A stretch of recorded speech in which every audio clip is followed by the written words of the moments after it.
Hello students, welcome to geometry-school.in और एक बार फिर आप सबका हमारे बैच में स्वागत है जिसका नाम है जीरो टू हीरो, जहां पर मैं आपको कराती हूं स्कूल एंट्रेंस एग्जाम के कुछ इंपॉर्टेंट क्वेश्चन जो आपके सैनिक स्कूल, राष्ट्रीय मिलिट्री स्कूल में पूछे जाते हैं। तो आज जो क्वेश्चंस मैं आपके लिए लेके आई हूं फ्रॉम जीके वो है सैनिक स्कूल के लिए, ऑल इंडिया सैनिक school entrance exam for 6th class. यहाँ पर जो मैं क्वेश्चन डिस्कस करूंगी वो है 6th क्लास से। और देखते हैं आज हमारा टॉपिक है water pollution and microbial diseases. तो आज जो मैं आपको यहाँ टॉपिक ब्रीफ में पढ़ाने वाली हूँ जिससे रिलेटेड फिर हम इंपॉर्टेंट 10 क्वेश्चंस करेंगे और आपको होम असाइनमेंट में भी एक क्वेश्चन दिया जाएगा। उसका टॉपिक है water pollution and microbial diseases. तो देखिए जरा, वाटर पॉल्यूशन बेसिकली होता क्या है। इससे पहले हम जानते हैं पॉल्यूशन क्या होता है। जब हमारे एनवायरनमेंट में किसी भी तरह का अनडिजायरेबल चेंज होता है, any kind of undesirable change in our environment, that condition is known as pollution. And pollution is of 4 types like water pollution, air pollution, noise pollution, land pollution. ये क्या है? pollution के types हैं। तो आज हम उसी से ही पढ़ने वाले हैं वाटर पोल्यूशन। तो यहाँ पर क्या होगा, जब कोई भी अनवांटेड चेंज होगा, वाटर की क्वालिटी चेंज होगी, that condition is known as water pollution. When we use water for washing clothes, bathing, etc., it become dirty. जब हम किसी नेचुरल बॉडी, वाटर बॉडी को यूज करते हैं for bathing, for washing the cloth, it become dirty, वो suitable नहीं रहता for drinking. This means that we are adding some material to the water which spoil its quality and change its smell and color. वो क्या करता है, उसकी smell और colour, उसकी क्वालिटी को बदल देते हैं ये केमिकल, तब वो वाटर फिट नहीं होता फॉर ड्रिंकिंग और for use. The change in the quality of water is water pollution. और यही वाटर की जो क्वालिटी चेंज हुई है उसी के लिए जो हम टर्म यूज करते हैं, दैट इज वाटर पोल्यूशन। चलिए देखते हैं। Whenever harmful substances such as sewage, toxic chemicals, slit, etc. get mixed with water, the water become polluted. और जब इस तरह के केमिकल, स्लिट्स और टॉक्सिन्स वाटर बॉडी में ऐड हो जाते हैं, फर्टिलाइजर्स जब बारिश के थ्रू ऐड हो जाते हैं, तो यही सारे कंडीशन क्या कहलाती है? द वाटर बिकम पोल्यूटेड, वो वाटर हो जाता है प्रदूषित। The substances that pollute water are called water pollutants. और जो सब्सटेंस ऐड हुए हैं, मीन्स ये टॉक्सिन्स, केमिकल्स, ये सब कहलाते हैं पोल्यूटेंट्स और ये वाटर में ऐड हुए हैं, तो these are the water pollutant that make your water dirty और नॉट सुटेबल फॉर drink. तो student, it is a brief note of water pollution. If you want to study this topic completely, तो you can download our app, our geometry app, जिसमें आपको मिलेंगी ये complete concept based videos और topic wise quiz आपको इसमें available होगा। जो भी टॉपिक आप कवर करेंगे, जैसे कि आज हमने ब्रीफ में यहाँ पर वाटर पॉल्यूशन और माइक्रोबियल डिजीज पढ़ा, इसी तरह से इसे आप कंप्लीट अगर डिटेल में पढ़ना चाहते हैं तो आज ही हमारी ज्योमेट्री ऐप डाउनलोड करें और वहां से सिलेबस के अकॉर्डिंग ये सारी तैयारी करें। इसमें आपको फिर मिक्स क्विजेस भी मिलेंगे क्योंकि आपकी जो कंसेप्ट बेस्ड सोशल स्टडीज से जो क्वेश्चंस आएंगे जीके में, वो भी यहाँ पर मिक्स क्विजेस आपको मिलेंगे। और इसी के साथ होंगे आपके सैम्पल पेपर्स जिन्हें आप प्रैक्टिस कर सकते हैं, जिसमें प्रीवियस ईयर में क्या क्वेश्चंस पूछे गए हैं उसी का रिसर्च करके नए क्वेश्चंस हमने जो बनाए हैं कि कैसे क्वेश्चन पूछे जा सकते हैं। तो आप हमारी ऐप जो है लैपटॉप पर और एंड्रॉयड फोन्स में भी यूज कर सकते हैं। अगर आपके पास इंटरनेट कनेक्शन अच्छा नहीं है तो आप हमारा पेन ड्राइव कोर्स भी परचेज कर सकते हैं, जिसमें आपको ये सारा data, quizzes, mock test, concept based video इसी के अंदर मिलेंगी और आप इसे अपने लैपटॉप और अपने डेस्कटॉप पर यूज कर सकते हैं। So download the app today. और अगर आपको वीडियो अच्छा लगे तो लाइक करना ना भूलें और वीडियो को ज़्यादा से ज़्यादा शेयर करें, जिससे आपके फ्रेंड्स भी यहाँ पर इन कंप्लीट कोर्स का फ़ायदा उठा सके और अपने स्कूल एंट्रेंस एग्जाम को क्रैक कर सके और अच्छे से अच्छे स्कूल का हिस्सा बन सके। और इसी के साथ don't forget to subscribe the channel और press the bell icon for notification and update, जिससे कि आपको हमारे, जब आप हमारा कंप्लीट कोर्स यहाँ पर बाय करेंगे तो उसी के साथ आपको हमारे टेलीग्राम पर फ्री प्रीमियम पैकेज से जोड़ा जाएगा, जिसमें आपको डेली नोटिफिकेशन मिलेगा कि आप किस तरह से आज के टाइम टेबल के अकॉर्डिंग प्रिपरेशन कर सकते हैं। जैसे स्कूल में आपका टाइम टेबल होता है, इसी तरह से उस पर आपको डेली एक टाइम टेबल यहाँ पर शेयर किया जाता है, जिससे आप अपने सिलेबस को बिल्कुल तरीके से अप टू द टाइम तक आप उसको कवर कर सके और एग्जाम को बहुत अच्छे से क्रैक कर सके। So don't forget to subscribe the channel and hit the bell icon. चलिए आज के क्वेश्चन डिस्कस करते हैं। जो हमारे 10 क्वेश्चंस हम डिस्कस कर रहे हैं हमारे टॉपिक से, जिसका नाम है water pollution and microbial disease. तो हमारा फर्स्ट क्वेश्चन है, the most polluted stretches of Ganga is in. जो सबसे पोल्यूटेड स्ट्रेच है गंगा का, जैसे आप जानते हैं जब गंगा हिमालय से निकलती है तो वेरियस सिटीज और टाउन से होते हुए जब ये निकलती है, इलाहाबाद से, हरिद्वार से, कानपुर से, तो सबसे जो गंगा का सबसे जो स्ट्रेच एक पोर्शन जहां सबसे पोल्यूटेड किया जाता है वो कौन सा टाउन है? इलाहाबाद, कानपुर, वाराणसी, पटना। तो इसमें से अगर आपको ये कंप्लीट कोर्स में आप इस डिटेल टॉपिक को डिटेल में पढ़ते तो आप वहां देखते कि इसको मैंने पूरे कंप्लीट टॉपिक को डिटेल में एक्सप्लेन किया हुआ है कि किस तरह से कानपुर में जो सबसे ज्यादा गंगा पोल्यूट की जाती है वो कानपुर में की जाती है। इसका रीजन क्या है? तो यहाँ पर जो हमारा करेक्ट ऑप्शन है दैट इज बी, कानपुर। देखते हैं इसका एक्सप्लेनेशन। क्योंकि Kanpur is one of the most populated city और टाउन इन यूपी। ये सबसे ज्यादा जनसंख्या वाला क्षेत्र है यूपी का, जहां पर इसके गंगा के पानी को बहुत ज्यादा अपनी डेली एक्टिविटीज के लिए यूज किया जाता है। गंगा वहां पर स्लो डाउन होती है थोड़ी और वहां पर इसे यूज किया जाता है for bathing, washing, defecating in the river. Waste को अब रिवर में ही छोड़ दिया जाता है। तो इस वजह से कानपुर में गंगा का स्ट्रेच सबसे ज्यादा पोल्यूटेड पाया जाता है। और गंगा अब हमारी एक 10 नंबर पर ऐसी वो बन चुकी है रिवर जो पोल्यूटेड है। 10 पोल्यूटेड रिवर्स में अब हमारी एक सेक्रेड गंगा रिवर का नाम भी आने लगा है। देखते हैं question number 2। Ganga action plan was launched in dash to reduce the pollution level in the river. Ganga action plan launch किया गया था गवर्नमेंट के द्वारा, जैसे प्रोजेक्ट टाइगर लॉन्च किया गया है to save the endangered tigers, जहां पर हमारी टाइगर जो हमारा नेशनल एनिमल है वो एंडेंजर्ड स्पीशीज में काउंट होने लगा है। तो इसी तरह गंगा एक्शन प्लान लॉन्च किया गया था गवर्नमेंट ने, जिसमें हमें गंगा को सेव करना था, प्रोटेक्ट करना था पोल्यूटेड होने से। तो वो किस ईयर में लॉन्च किया गया था? तो दैट इज लॉन्च इन 1985। तो करेक्ट आंसर इज बी, जिसमें टारगेट किया गया था कि हमें क्या करना है, गंगा के पोल्यूशन को रिड्यूस करना है। तो an ambitious plan to save the river called Ganga action plan was launched in 1985। 1985 में ये प्लान लॉन्च किया गया था। It aim to reduce the pollution level in the river. इसका क्या एम था? पोल्यूशन लेवल को कम करने का। चलिए देखते हैं question number 3। How can we prevent water pollution. हम वाटर पोल्यूशन को कैसे प्रिवेंट, कैसे रोक सकते हैं, कैसे इससे बच सकते हैं? Excess use of fertiliser should be avoided. Yes, हमें ज़्यादा से ज़्यादा इनऑर्गेनिक फर्टिलाइजर खेतों में नहीं यूज करने चाहिए, क्योंकि जब ये पानी के साथ, बारिश के पानी के साथ मिक्स होते हैं तो ये रिवर में फ्लो कर जाते हैं, जो कि एक्वेटिक लाइफ के लिए हार्मफुल है। Trees and shrub should be planted. हमें ज़्यादा से ज़्यादा ट्रीज और श्रब लगाने चाहिए। Use of synthetic detergent should be minimised. Yes, हमें सिंथेटिक डिटर्जेंट कम से कम इस्तेमाल करना चाहिए।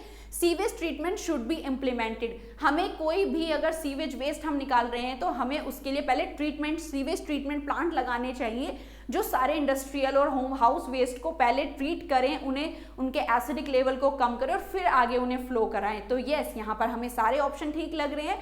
तो देखते हैं सारे ऑप्शन का कोई आंसर है। Yes, A, B and C all are correct. तो ऑप्शन सी इज करेक्ट। देखते हैं एक्सप्लेनेशन।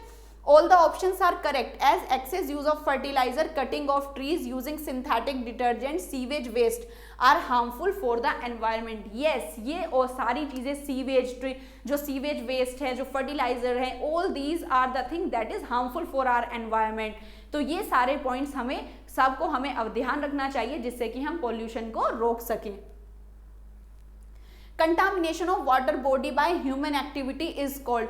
अगर पानी को कंटामिनेटेड, किसी भी वाटर बॉडी को लाइक रिवर, ओशन, पॉन्ड को गंदा किया जाता है, कंटामिनेट किया जाता है किसी भी ह्यूमन एक्टिविटी से, तो वो क्या कहलाता है? That is called water pollution, क्योंकि यहाँ पर वाटर बॉडी को कंटामिनेटेड किया जा रहा है। तो करेक्ट ऑप्शन क्या है? Water pollution. अगर एयर को यहाँ पर कंटामिनेट किया जाए तो एयर पॉल्यूशन।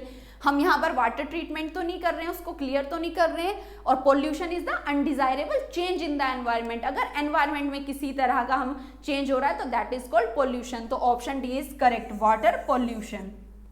देखते हैं explanation. A contamination of water body by human activity is called water pollution. जो यहाँ कंटामिनेशन हो रहा है वाटर में, तो इसलिए क्या टर्म यूज होगी? Water pollution. Any undesirable change, क्योंकि यहाँ पर वाटर की क्वालिटी चेंज हो रही है, तो that term is known as water pollution. Question number 5। Which of the following affect the marine life, कोई इनमें से कौन सी एक्टिविटी से समुद्री जीवन पर कोई अफेक्ट पड़ता है, क्योंकि आप जानते हैं मरीन लाइफ भी होती है जिसमें जिसे हम एक्वेटिक लाइफ, जहां प्लांट्स और ऐसी कुछ फिशेज और एनिमल्स है जो समुद्र में रहते हैं, तो इनमें से किस एक्टिविटी से मरीन लाइफ अफेक्ट होती है।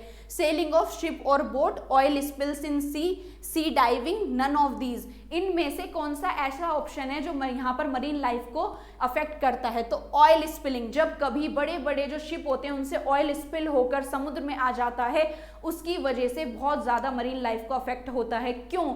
क्योंकि जो हमारे एक्वेटिक एनिमल्स होते हैं, प्लांट्स होते हैं, वो कहाँ से ऑक्सीजन लेते हैं, जो वहां के पानी में डिसॉल्व है, बायोलॉजिकल ऑक्सीजन डिमांड वो लेते हैं, जो डिसॉल्व ऑक्सीजन है पानी में उससे वो ब्रीथ करते हैं।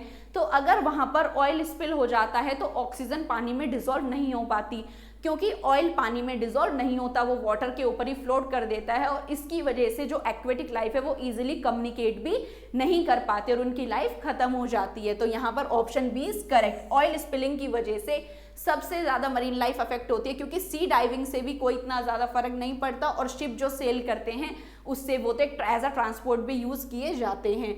तो एक्सप्लेनेशन देखते हैं। Oil spill affect the aquatic life, making it impossible for them to breathe properly और disrupting their ability to communicate. जो शार्क और व्हेल होती हैं वो फिर इजीली कम्युनिकेट नहीं कर पाते हैं और वो ब्रीथ नहीं कर पाते ऑयल स्पिलिंग की वजह से। तो this is the main reason for affect the marine life. See the question number 6. The largest source of water pollution in India is, India में इनमें से सबसे बड़ा सोर्स कौन सा है वाटर पॉल्यूशन का?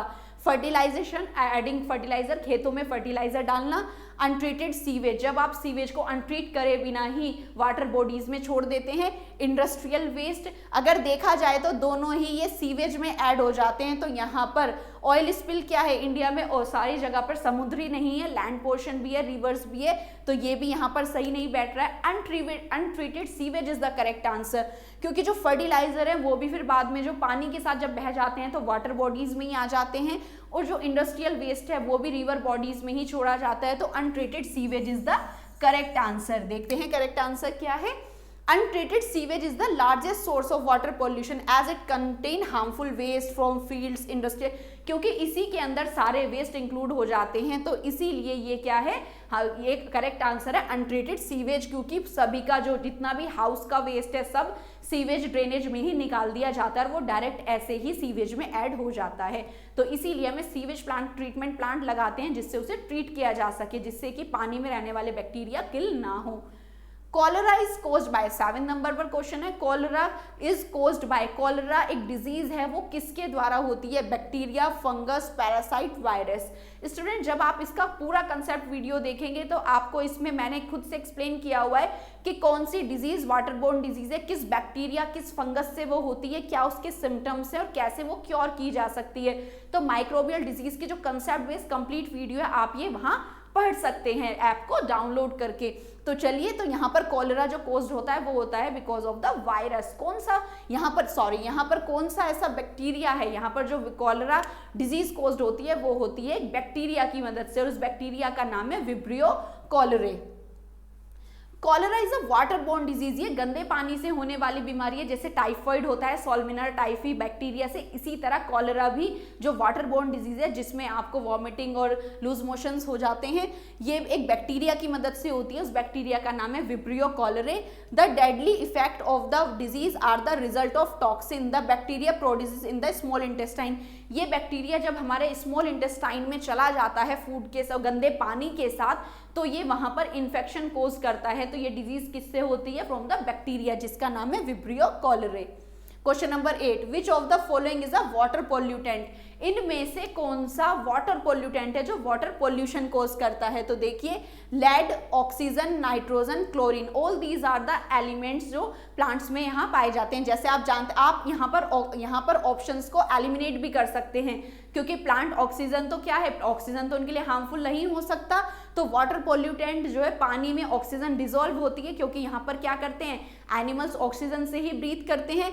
नाइट्रोजन प्लांट यहाँ पर क्या होता है, वाटर में पाया जाता है, क्योंकि वाटर में नाइट्रोजन होगा तो हम जब उसे प्लांट्स को देते हैं वो उनके लिए हार्मफुल, पूरा हेल्पफुल होता है क्या करने के लिए, कुछ भी डीएनए बनाने के लिए, प्रोटीन सिंथेसाइज करने के लिए, जितने भी लेग्यूमिनस प्लांट्स होते हैं, प्रोटीन जो पल्सेस होती हैं, उन सब में नाइट्रोजन पाया जाता है। तो ये भी कोई वाटर पॉल्यूटेंट नहीं है। क्लोरीन तो हम खुद, जो रेनी सीजन में जब मलेरिया और डेंगू होने के चांस होते हैं तो वाटर में क्लोरीन टैबलेट डाली जाती है, जिसे हम क्लोरीनेशन कहते हैं। तो इसीलिए यहाँ पर ये तीनों तो हम एलिमिनेट ऐसे ही कर सकते हैं। लेड एक एलिमेंट है जो वाटर पॉल्यूटेंट की तरह काम करता है। जब प्लम्बिंग होती है, पाइप्स लगते हैं, तो उनमें लेड की कोटिंग होती है जो पानी के साथ मिक्स होके उसे अनफिट बनाते हैं for drinking. So option A is correct. Lead is a water pollutant among the following as it enter the water through contact with the plumbing। जब प्लम्बिंग वायर, यहाँ पर पाइप्स लगते हैं, तो उनके थ्रू लेड जो है कोरोजन होके पानी के साथ मूव करता है, जो कि हमारी बॉडी में चला जाता है और जो बहुत ही ज़्यादा कार्सिनोजेनिक होता है, जिससे डिजीज कॉज हो सकती हैं। तो यहाँ पर वाटर पॉल्यूटेंट क्या है? Lead. Question number 9, how can be prevent of water borne disease. हम वाटर बोर्न डिजीज, पानी से होने वाली बीमारी से कैसे बच सकते हैं? ईटिंग स्टेल फूड, बासी खाना खाकर, ड्रिंक डर्टी वाटर, गंदा पानी पीकर हम वाटर बोर्न डिजीज से बच सकते हैं? नहीं। ड्रिंक बॉइल्ड वाटर, हम उबला हुआ पानी पी के बच सकते हैं। ऑल आर करेक्ट, सारे तो सही नहीं है। तो यहाँ पर ऑप्शन सी करेक्ट है कि अगर आप उबला हुआ पानी पिएंगे तो आपको वाटर बोर्न डिजीज नहीं होगी। चलिए देखते हैं उबले हुए पानी में ऐसा क्या फीचर है कि जिससे वाटर बोर्न डिजीज नहीं होती है। Boiled water is free from germs, क्योंकि जब आप पानी को बॉईल करते हैं एट 100 डिग्री सेल्सियस पर, तो पानी के जितने भी माइक्रोब्स हैं वो सब इतने हाई टेम्परेचर पर उनकी सेल रप्चर हो जाती है और वो किल हो जाते हैं। तो सारे disease causing micro organism boiling होने पर वाटर क्या हो जाता है? फिट हो जाता है फॉर ड्रिंकिंग और क्लीन हो जाता है। Because boiling kills the germ, क्योंकि बॉइल होने पर वाटर के सारे जर्म्स किल हो जाते हैं। सो boiling is the correct answer. Which of the following process will give you water free from all impurities. अगर आप सारी इम्प्योरिटीज से फ्री करना चाहते हैं वाटर को, तो आप इसमें से कौन सा मेथड अप्लाई कर सकते हैं? Adding chlorine tablets, distillation, boiling, filtration. यहाँ पर जो बिल्कुल करेक्ट आंसर है that is a physical method known as distillation, जिसमें पानी को बहुत ज्यादा टेम्परेचर पर हीट किया जाता है और वेपराइज किया जाता है और सारी इम्प्योरिटीज नीचे सेटल डाउन ही रह जाती हैं। तो यहाँ पर करेक्ट ऑप्शन है बी। देखिए जरा, water distillation is a water purification process that uses a heat source. यहाँ पर बहुत ज्यादा हाई टेम्परेचर पर पानी को बॉईल किया जाता है, जिससे वाटर वेपर बनके वेपराइज हो जाता है और ऑल द इम्प्योरिटीज, कंटामिनेट जितनी भी हैं वो सारी सेपरेट आउट हो जाती है, नीचे ही रह जाती है। जैसे इवेपोरेशन से आप सॉल्ट बनाते हैं, जब आप एक्सपेरिमेंट विद चैप्टर पढ़ेंगे, आपने 5th क्लास में पढ़ा होगा, उसमें क्या होता है कि वाटर साइकिल में जैसे पानी इवेपोरेट हो जाता है हाई टेम्परेचर मिलने पर और जो सॉल्ट है वो नीचे ही रह जाता है इवेपोरेशन से। ये भी बिल्कुल उसी तरह का एक फिजिकल मेथड है जिसमें वाटर को हाई टेम्परेचर पर वेपराइज किया जाता है और फिर कंडेंस करके उसे वापस से लिक्विड स्टेट में कन्वर्ट कर लिया जाता है।